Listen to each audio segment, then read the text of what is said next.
So here we have the Ford Transit Connect on a 21 plate. I'm going to start off by showing you in the back of the van, and then we'll hop in and run through some controls from there. As we approach the back of the van, you'll see we have reversing sensors. Plenty of space in there. It's been ply lined, as you can see. We also have that full metal bulkhead and the sliding side door access just here as well. Okay, now that we're inside the car, we're going to start with the dials. On the left hand side we have the rev counter, and on the right hand side the speedometer. In the middle you can see the total miles for the car. They are 9,480. You can change the information that's displayed in that central section using buttons on the steering wheel. So we have a digital readout for the speedometer being displayed there at the minute, but we do have a trip computer, your vehicle settings, your phone, and audio menus, and then back around to the beginning again.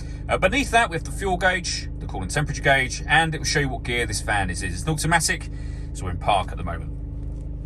If we back out to the steering wheel, we have the controls I was just using a moment ago on the left hand side here.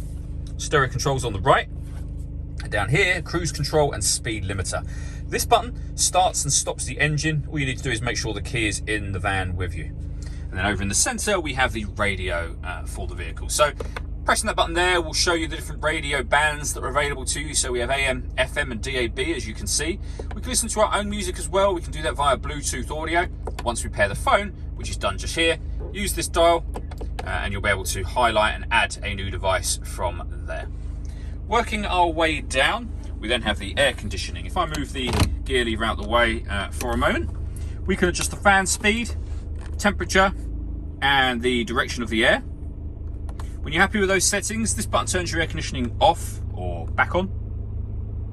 We've also then got a heated front screen, heated mirrors, and a heated driver's seat with 3 different heat settings. This button turns off the stop and start. This van is designed to cut out when it's stationary in traffic to save you fuel. That system is off when the light shows. We can then also turn off the traction control and put the van in eco mode as well. And then finally we have the gear lever for the fully automatic gearbox. The buttons on the side of it will enable you to change up and down a gear manually should you wish to. All that leaves me to say is thank you for taking the time to watch this video. If you'd like to come and see the vehicle for yourself and have a test drive, please feel free to call any of our MJA sites. We'd love to hear from you soon.